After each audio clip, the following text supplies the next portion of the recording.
Hey Mom, today was a good day. It was at my sorority. We're rushing new girls and we did a scavenger hunt around Westwood and it was a lot of fun. And then afterwards we went to someone's house and played apples to apples and Scrabble.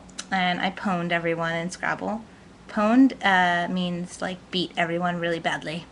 And actually what it comes from is it's spelled Pwned or just PWND, and it comes from that there was a video game, and they meant to say owned, like you owned him, and they spelled own wrong. They spelled it PWN. So it kind of became slang instead of like you own him, you pwned him, which means you beat him really bad. So anyway, I pwned everybody in Scrabble. I got like at least 50 points higher than everybody, 100 points more than two people. And so it was pretty fun. And there's a new girl named Jennifer that I really liked, and I'm hoping my friend Gina ends up joining. So that was cool. And I got some brand new running shoes. I'm going to go running tomorrow morning. That's the plan. Hopefully. Yes, no, I'm going to go running tomorrow. Yes.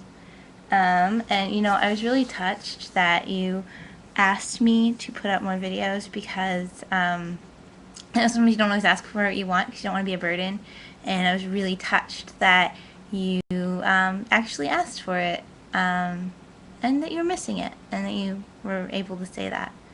I love you so much, and anything that add a smile to your day. Here's a reading from the book that I'm not actually reading because we don't want to break any copyright laws. And chapter we're up to is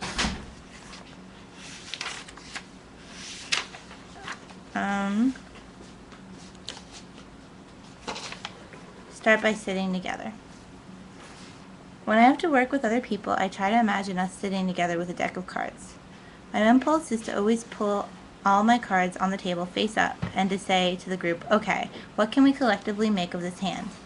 Being able to work well in a group is vital and necessary skill in both the work world and in families. As a way to teach this, I'd always put my students into teams and work on projects. Over the years, improving group dynamics became a bit of an obsession for me. On the first day of each semester, I'd break my class into about a dozen four-person groups. Then on the second day of class, I'd give them a one-page handout I'd written titled, Tips for Working Successfully in a Group. We'd go over it line by line. Some students found my tips to be beneath them. They rolled their eyes. They assumed they knew how to play well with others. They had learned it in kindergarten. They didn't need my rudimentary little pointers.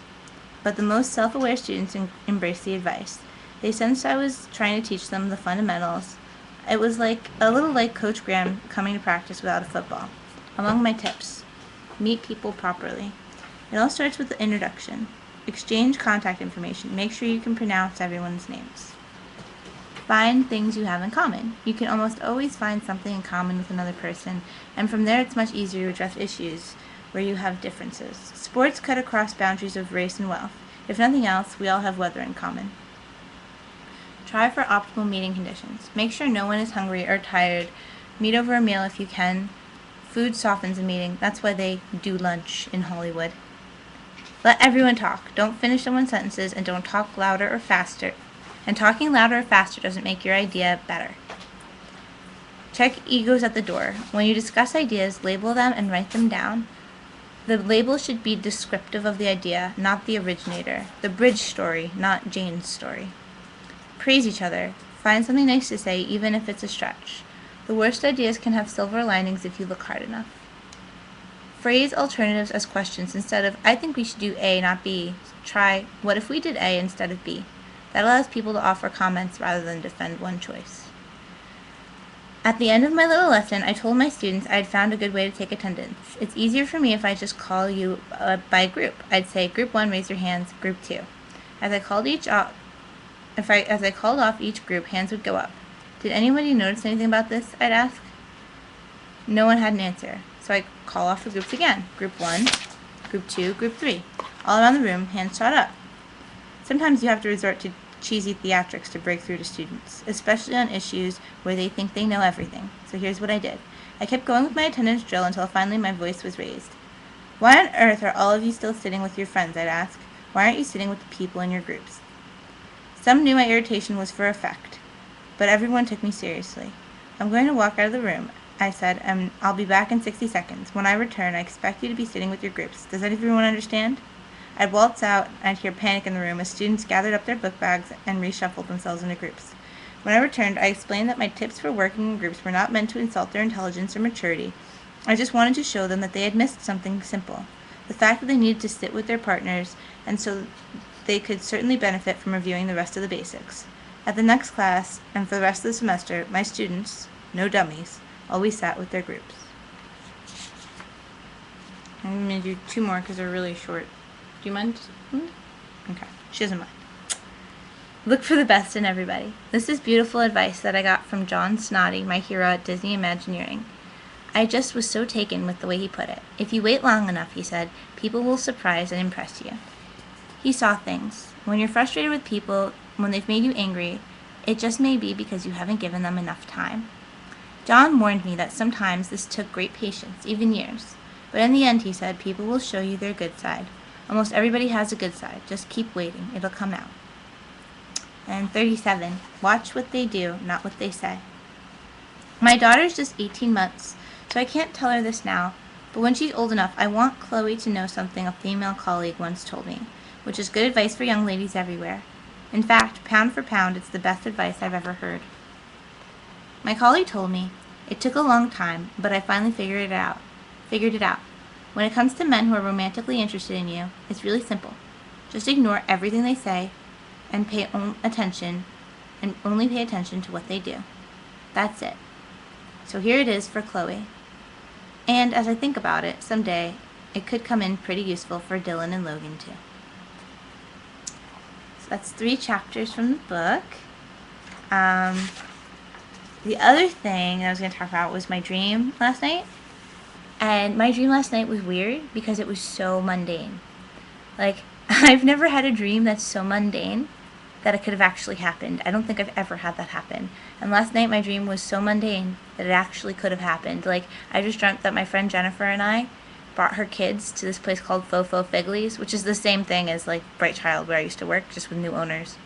And we brought them there, and then when we were there, I asked them if the same guy owned it, because I used to work there when he owned it, and then they were like, no, he doesn't work here, and he doesn't own it anymore. And I was like, oh, okay. And then I gave them my shoes, and he gave us wristbands. And then we went inside, and then I think Samara or somebody called me on the phone. And I was like, hey, what's up? I can't talk right now, but I'll call you later. And then we played on the playground. And then I thought I saw Danny, who was the guy I used to work with at Bright Child. And that was it. Isn't that weird? Because, like, I never have normal dreams.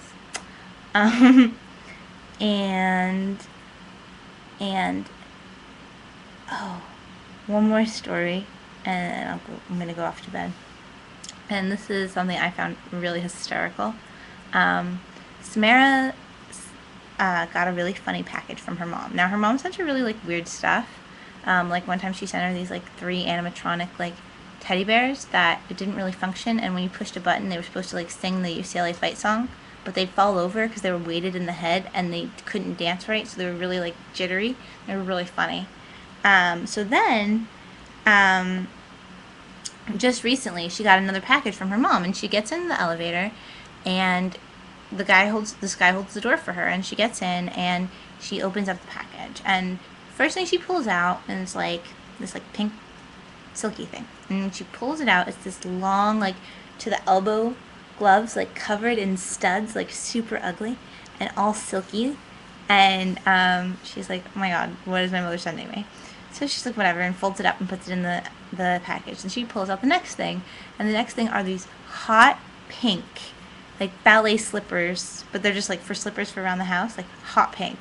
She goes, okay. She puts it back in the envelope, and then she pulls out the third thing, and there are these black, lacy underwear, and this guy in the elevator is just watching her open this package of white gloves to the elbows, hot pink slippers, and black underwear. How odd, right? So yeah, I just thought that was a really funny story. And I love you, Mommy. And I'm gonna go to sleep now. Love you.